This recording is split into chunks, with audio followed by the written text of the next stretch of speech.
Salam olsun dostlar. Bu da Nizam müəllimdir. Hansı kəndli Nizam müəllim? Ne oğlum? Ne göz kaşırırsan orada? Ay yoldaş, biraz sakin olar. Hər bölgəyə gedir. Olar. Lazım olsa səviyyədən ömrə bax, problem deyil. Bax, qəşəng kababları.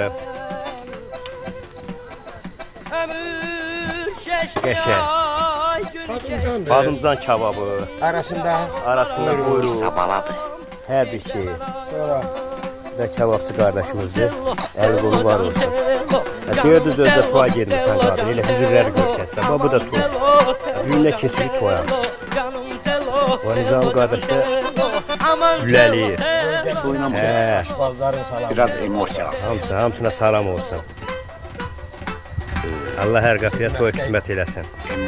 Və dostlar, deyirdiniz o hüzürləri zatları çəksən. Toyunu toya çəkəcək, gələ çəkək toyunu. Düyündən başladı, toya gediriksən. Fasil eləyirik biraz.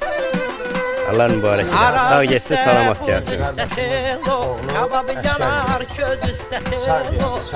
Amin, amin. Bütün anaların, ataların, valideynlərin arzuları, niyyətləri yerinə yetirir. Amin, amin, amin Heç Allah. kimi Amin. boynu eləməyə Allah.